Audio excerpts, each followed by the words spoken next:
Estamos aqui com a presença do Rodrigo Rosim, ele que é gerente comercial da Farm Frites, e também aqui com o Rafael Costa, ele que é diretor comercial da Friboi Food Solutions. Nosso tema aqui, que eu convidei vocês dois, é para nós trocarmos ideia a respeito das sinergias entre fornecedor e restaurante para que se ganhe eficiência. Já que na inflação a gente não manda, na política econômica a gente não manda, mas na operação a gente pode contribuir e verificar como pode ser melhor para os nossos clientes. Rodrigo, começando com você.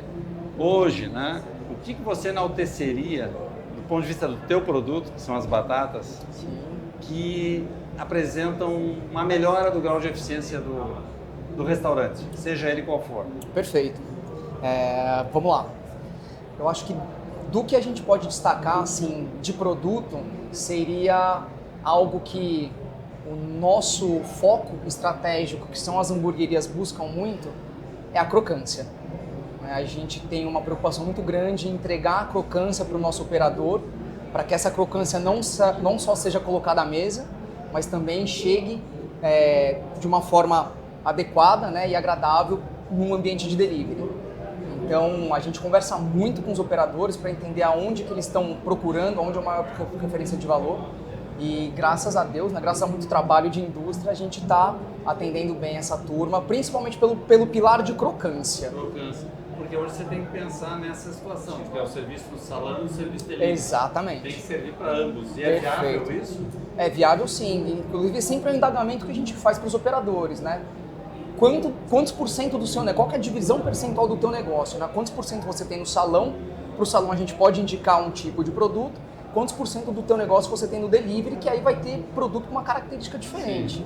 Né? Sim. E Rafael, do ponto de vista da Friboi Food Solutions, o que vocês têm feito para, de alguma maneira, ir na direção do que pode ajudar mais o mercado? O restaurante, aquele que está envolvido no dia a dia e nem sempre percebe que poderia melhorar em algo do ponto de vista proteína, principalmente, que a Friboi fornece. É claro. E quando a gente fala de proteína, hoje a proteína corresponde a praticamente 40% do CMV, né, de um prato de um restaurante. E acho que a gente nunca teve num momento assim de tanta busca por mais proteína, né? Hoje todo mundo busca bater meta de proteína, né? Bater a meta de proteína por dia, de acordo com o peso corporal. Então hoje a gente tem proteína no café da manhã, na hora do almoço, no jantar. E a Friboi Food Solutions, a gente vem entendendo mais as dores do segmento e conseguindo atuar de diversas formas. Com trabalho técnico, com uma entrega rápida, com uma logística, com uma garantia de estoque. A gente tem a proteína que consegue atender qualquer ocasião de consumo, né? Desde um restaurante popular até um restaurante high-end, de alta gastronomia. Então, acho que a gente consegue estar presente em qualquer perfil de cliente e ocasião de consumo hoje. Né? Eu tenho percebido que tem tido um avanço bem interessante e criatividade na questão do porcionamento, né? Na maneira com que chega, no empacotamento, no tamanho que chega. Isso está evoluindo? Isso está evoluindo e é um caminho sem volta. Cada vez mais o operador busca por produto que lhe dê praticidade, porque hoje a gente vem enfrentando uma dificuldade muito grande de mão de obra. Eu acabo de voltar da semana passada da feira de Chicago, NRA, que é a maior feira de food service do mundo, e as dores que a gente enfrenta aqui é o que os americanos também estão passando lá. Então eles buscam automação, tecnologia, IA e produto cada vez mais pronto e mais prático. E hoje a gente tem uma fábrica em Andradina dedicada a fazer produto gramaturado, tailor-made, na gramatura, na espessura que o cliente precisa para reduzir mão de obra.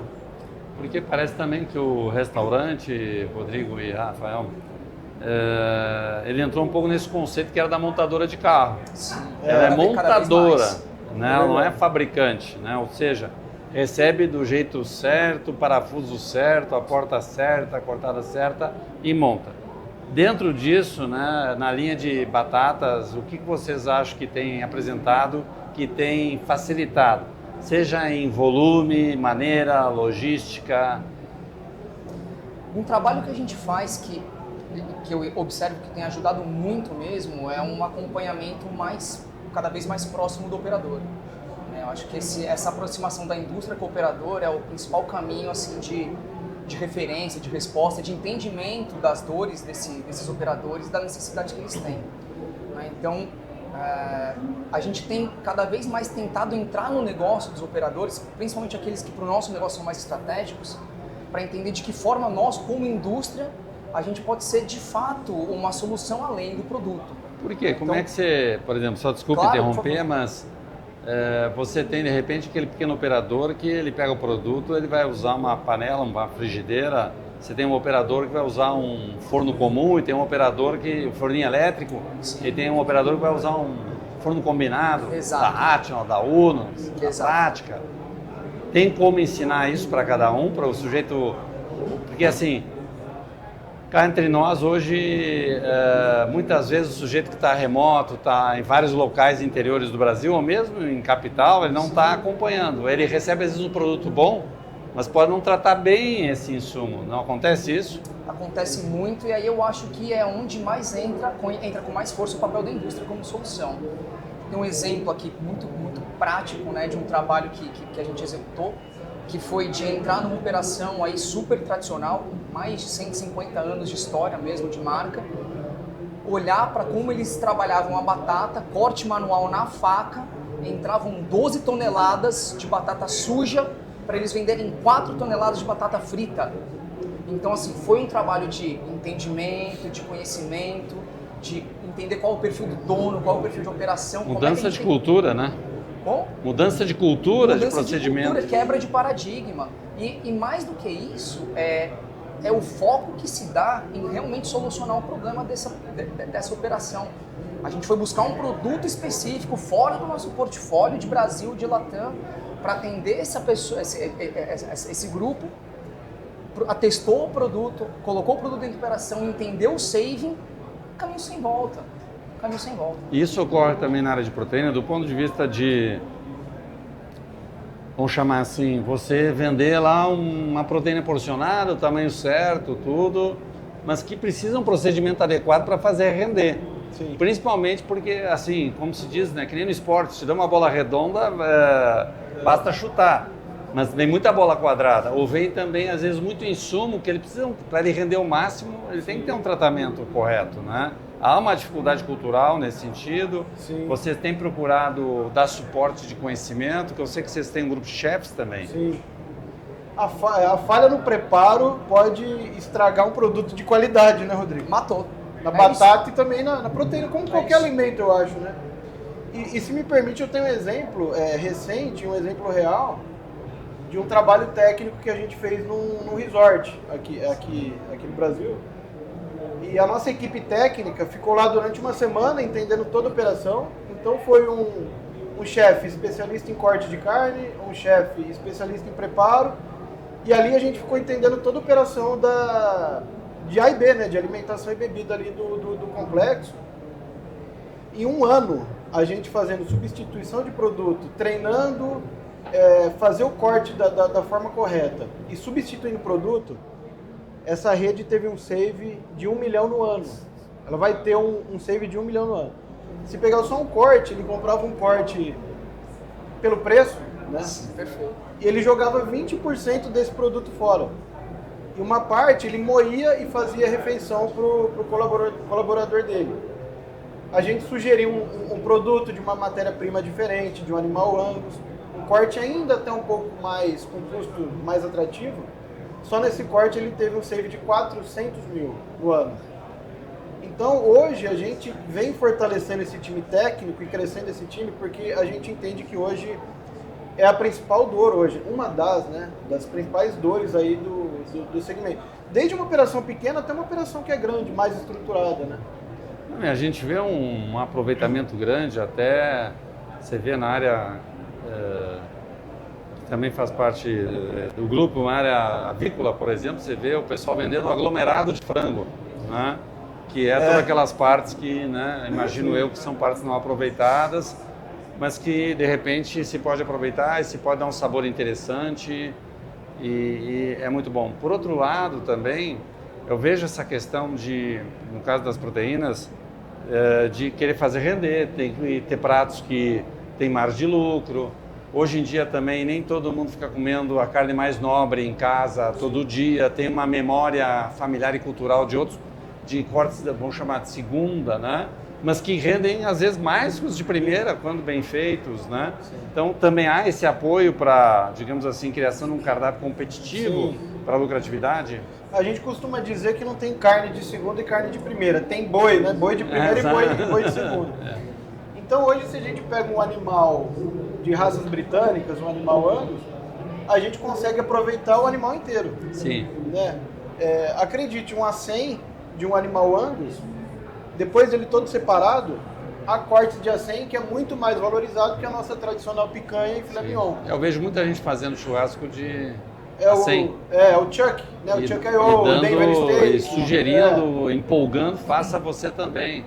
Então a gente tem todo esse trabalho, essa preocupação, principalmente agora, né, com a onda do GLP-1, né, de caneta emagrecedora. Eu ia falar exatamente disso, Rafa. Então hoje sentar no restaurante e ter uma comida boa deixou de ser um diferencial. Sim. É o mínimo. Sim. Né? Não o básico bem feito, isso é o mínimo hoje. Não é mais uma premissa. Né? Então ele quer sentar e quer ter uma experiência. Então a gente sugere redução de CMV, substituindo produto, entregando qualidade, reduzindo porção. Né? Tem muito restaurante hoje que o trabalho principal é a proteína bovina, que vem reformulando o cardápio, né? De acordo com o momento que a gente está atual. E a gente tem cortes e proteína para poder oferecer. Não, sem dúvida. Eu acho que hoje em dia essa questão da porção também vem mudando um pouco, né? Tem os hábitos de comida mais saudável, etc. Sim. Mas, ao mesmo tempo, também o pessoal se dá conta que se eu quero um pedaço maior, eu vou fazer algo em casa, vou fazer o churrasco em casa, né? Eu não preciso estar pegando um pedaço tão grande assim num restaurante e me obrigando, até porque também o tempo de refeição, de alguma maneira, hoje em dia as pessoas, é um tempo menor, elas querem esperar menos, querem comer em menos tempo, né? Então tem que ser uma porção que compatível com isso. E ao mesmo tempo também eu percebo nos refeitórios coletivos, muitas vezes estão fornecendo dois bifes totalmente diferentes, porque tem gente que se come uma proteína um pouco maior no almoço, ele não vai mais render o mesmo, né? E vice-versa. Mas tem aquele que não come o resto, ele só quer a proteína. Então você tem que ter essas opções. Vou te fazer uma pergunta do ponto de vista de curiosidade, Rodrigo. Claro. Por exemplo, da questão da conservação do produto, da manutenção do produto.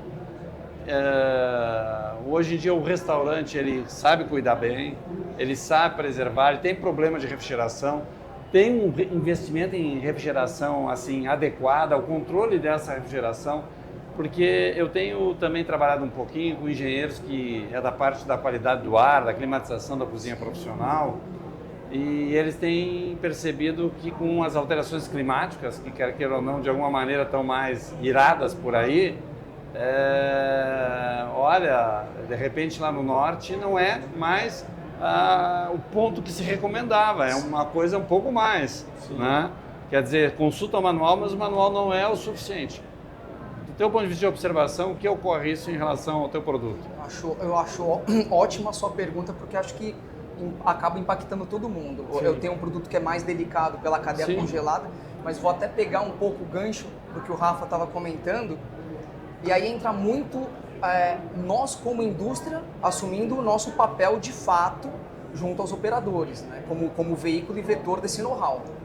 Eu como a pessoa da batata, é minha obrigação identificar onde pode estar havendo algum tipo de problema para entrar junto do operador e conseguir sanar esse problema com ele. A gente tem um produto aí que passa por uma série de etapas dentro de cadeia congelada, extremamente sensível, e se a gente não conseguir levar essa educação até a ponta, vai acontecer o que o Rafa falou, a operação vai acabar acabando com o produto que chega ao ponto. O produto excelente fica mais ou menos. Sim. Então é muito isso da gente como indústrias, nós como indústria cada vez mais assumirmos o nosso papel de identificar essas lacunas para a gente pegar o operador na mão e conduzir esses operadores para um caminho de sucesso. né? Eu falo muito da nossa responsabilidade Sim. como indústria junto aos operadores, Não, porque a gente cobra muito dos operadores. Perfeito. É uma área que a gente sabe que por mais que a gente fale em conhecimento, ela não é uma área assim que tem uma educação executiva Se a gente for pegar... contínua, uma linha contínua, né? Ainda falta muito para isso, por mais que se faça, não se chega lá, né? 90% do nosso mercado ele é pulverizado, né? Ele não tem acesso à informação que as redes que são referenciais, eles não têm essa... E vocês notam alguma coisa do ponto de vista, vamos chamar de recompra, de estoque? Ele permanece o mesmo, reduziu o tempo, compra mais vezes dentro do mês? Notaram algo nesse sentido? Você diz do operador para a indústria, Para a né? indústria. A gente tem cliente que compra todos os dias. Exatamente. Todos os dias. Ou por capital de giro, ou por espaço físico, espaço né? físico. A gente atende desde um pequeno operador até uma grande rede. E a gente, nas capitais, onde são 15 centros de distribuição no Brasil, né? As capitais, a gente tem um serviço de entrega expressa. Certo. Que se o pedido chegar até as 10 da manhã, a gente entrega no mesmo dia. Para dar mais previsibilidade para o operador, né? Do que ele vendeu, do que ele consumiu, do que ele trabalhou. Então ele consegue vender no dia, Certo. fazer o balanço, pedir no dia e receber no mesmo dia. Exatamente visando esse fluxo de caixa que hoje é apertado, né? A margem está apertada. E tem né, outro ponto que cada vez mais as operações elas estão menores, mais enxutas, Sim. cada vez mais se prioriza. Se é salão, vamos fazer salão, que é onde a gente tem giro. Se for um delivery, vamos fazer o menor espaço de ocupação possível para ter o menor custo de ocupação de metro quadrado. Perfeito. Então, de novo, entra a necessidade da indústria olhar para isso e falar, eu vou ter que começar a fazer caixa menor, eu vou ter que fazer uma embalagem porcionada, eu vou ter que fazer uma entrega diária. Que é a realidade do nosso mercado, né? Você comentou, né, Rodrigo? Aqui no Brasil, 80% dos operadores são independentes. Sim. Estados Unidos é o inverso. 80% são redes e só 20% são independentes. Então a gente tem que estar preparado para atuar Exatamente, tem que nessa trabalhar realidade com do Brasil, todos. que é bem diferente, né, do restante do mundo. Mas hoje, né, do ponto de vista de viabilidade comercial, vocês acham que hoje vocês conseguem fazer o preço que vocês precisam ou estão correndo um pouco atrás? A margem, da mesma forma que a margem é apertada para o operador, para a gente também é, né? Porque o custo de distribuição é muito alto hoje no Brasil, né? Sim. O frete, o combustível, seguro do frete, tudo isso que a gente paga, a operação logística que a gente tem que pagar para armazenar o produto, fazer toda a operação, o custo é alto. Mas aí a gente procura valorizar esse custo de acordo com o serviço, com entrega, com esse diferencial. Exatamente, cada vez mais a gente fala e ouve da experiência do nosso cliente, da nossa experiência como cliente, da experiência do nosso cliente na ponta. E a experiência do cliente na ponta, ela culmina com toda a cadeia que está por trás do que está chegando no prato. Mas o food service, ele está... Porque veja, aí está fazendo um histórico de anos atrás, em que tinham muitas marcas, inclusive a própria JBS, que não estavam no food service. Que a base era o supermercado, que a base era o varejo de compra e venda tradicional. E pouco a pouco, quem não prestava atenção nesse setor veio. A principal alegação, que eu me lembre, sempre era o seguinte, porque, claro, você está em rede de supermercado, você está no varejo, o preço é baixo e as contrapartidas são muito grandes. E o food service apresentava uma solução interessante, mas tinha o desafio da distribuição. Sim. Tinha o desafio que é esse aí, que é cliente a cliente, né? Mas dentro desse panorama, a minha pergunta é, o food service ainda consegue remunerar um pouquinho melhor que o varejo? Ainda consegue. Vale a pena, então? Ainda, não, vale muito A a gente pena. paga menos pedágio. Paga menos pedágio. É. Porque Paga menos pedágio. o food service, ele reconhece muito mais esse trabalho técnico, A qualidade, a a relação de confiança. a relação de confiança. O varejo tem realmente esse negócio de verba, e o varejo também começou a mudar um pouco isso aí, porque tudo isso que o varejo solicitava à indústria, muita coisa, ele tinha que repassar no preço. Lá Sim. depois, acabava que o preço ficava muito caro na ponta, a venda dele caía. Então ele falou, opa, peraí, acho que o negócio não é verba. O negócio é ter produto de qualidade e ser competitivo. Sim. Mas o food service ainda reconhece muito mais, né? Porque hoje você entregar o pedido de 2 caixas de proteína, 2 caixas de carne, no mesmo dia, solução. na porta dele, Isso é com solução. um preço justo, Sim. valoriza, né? Isso ele ainda reconhece o food e consegue remunerar melhor que o varejo ainda hoje. Sim. Sim. Tá certo. Bom, para encerrar a pergunta, seria o seguinte, começando pelo Rodrigo. E o operador? Porque hoje o operador lá, ele, na parte final de preço dele, está pressionado de alguma maneira por um consumidor que não necessariamente tem renda melhor. Ele não tem tido reajustes. Talvez tirando servidores públicos federais, estaduais no Brasil, hoje uma boa parte das categorias não tem reajuste há muito tempo. Já é considerado uma vitória quando consegue uma recomposição monetária da inflação. Ou seja, então o sujeito está vendendo lá o cachorro quente junto com as fritas, né? A pessoa lá do restaurante por quilo, né? Cada vez que ele precisa aumentar, ele sente, ele pensa 2, 3 vezes, 4 vezes, tem medo de fracassar. Sim. Esses tempos eu comecei com um pessoal que é muito da área do quilo e tem medo, tem muito medo, né? Porque o cliente tem trocado muito pelo que pode investir.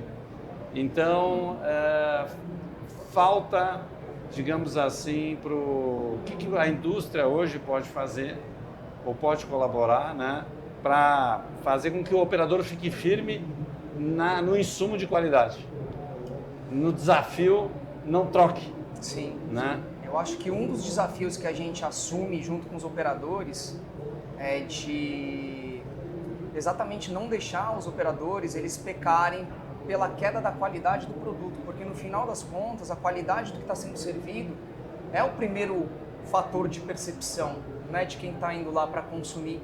Então a gente sempre bate muito nessa tecla, né? A gente fala, cara, mais do que nunca a experiência, de novo, ela é muito importante, né?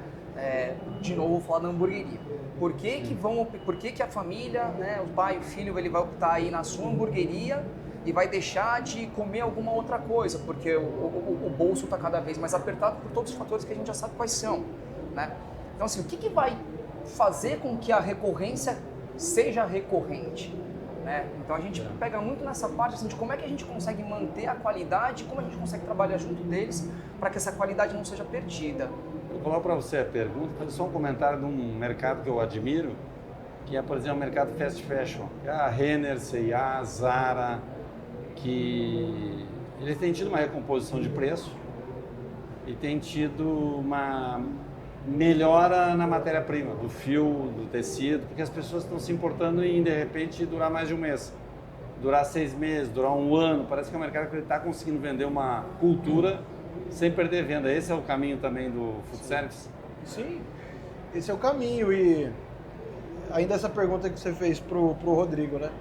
Vejo que os operadores hoje de food, independente do tamanho, eles estão buscando se especializar e aprender.